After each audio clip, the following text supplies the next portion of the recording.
O advogado recebe todas as informações de seu cliente, os fatos, as explicações, os documentos, e se houver algo de dúvida, é possível ainda falar novamente com o cliente e completar as informações.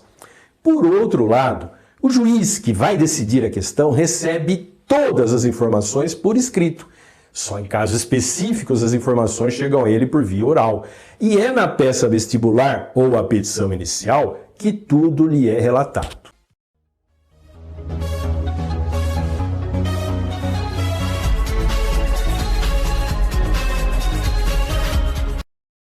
Pois bem, a petição inicial deve ser um relato bem adequado para que o juiz possa conhecer o caso, para que ele forme a sua própria convicção.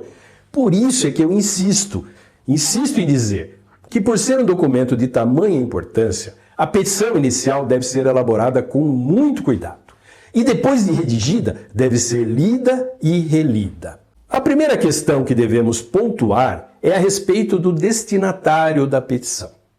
Nós já vimos, nos requisitos da petição inicial, que a petição é dirigida ao juízo e será lida por um juiz. Pode parecer que estou falando óbvio, estou falando mesmo, mas nós não podemos esquecer que um juiz é uma pessoa que fez o curso de Direito e estudou muito para passar no concurso bem concorrido. Isso quer dizer que um juiz conhece o direito.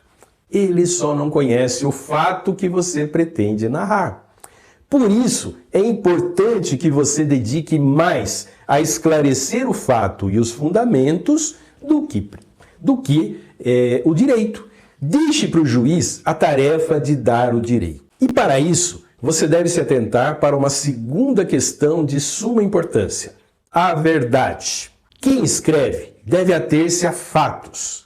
Fantasias, opiniões pessoais ou divagações não devem fazer parte de uma peça processual.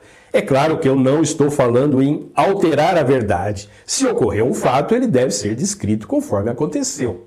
Aliás, alterar o fato é motivo de punição da parte e do próprio advogado, segundo a lei processual. Mas em algum momento, somos tentados a emitir opiniões pessoais a respeito do fato. Por exemplo, o que não é aconselhável e nem necessário para decisão judicial. Superadas essas questões que eu falei antes, vamos ver algumas técnicas para deixar o seu texto bem legal. A primeira coisa que devemos observar é a clareza. Não posso negar que isso a gente vai adquirindo com a prática. Não existe uma fórmula mágica para que os textos fiquem claros da noite para o dia. Mas contar um fato é pontuar os seus detalhes, colocando o texto em frases curtas, explicando bem o que se quer dizer.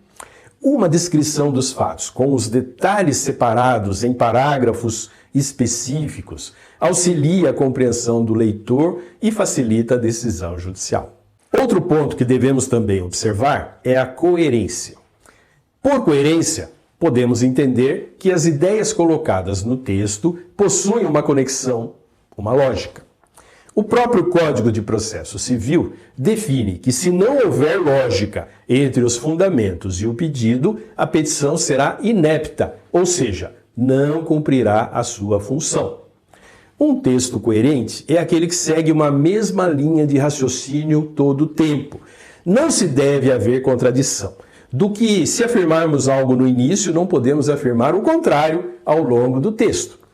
Também, por coerência, usamos ligações entre as informações. Ocorreu isso, e depois aquilo, e por causa disso, e por consequência daquilo, etc. As conclusões a respeito dos fatos narrados na inicial devem sempre seguir um processo lógico, como o clássico exemplo que estudamos em filosofia na faculdade. Lembram-se? Todo homem é mortal. Pedro é homem. Logo, Pedro é mortal. Simples, não?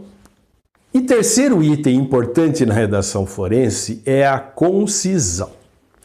Um texto conciso é aquele que não se perde em detalhes inúteis. Se alguma informação já foi colocada no texto, não é necessário repeti-la outras vezes, se ela foi bem colocada, se já está lá. É claro que isso depende um pouco da experiência. Podemos acelerar essa experiência com leitura de boas obras literárias, onde vamos nos acostumando a contar os casos de forma mais rápida e objetiva, sem rodeios. Mas não podemos negar que é muito mais agradável ler um texto objetivo, que vai direto ao ponto, sem rodeios, do que um texto que fica passeando, sem pressa, por detalhes irrelevantes. E não podemos deixar de mencionar o latinório. Pode parecer bonito e erudito colocar expressões em latim na petição inicial. É claro que em alguns casos é inevitável, como o habeas corpus, por exemplo. Mas na maioria das vezes é desnecessário.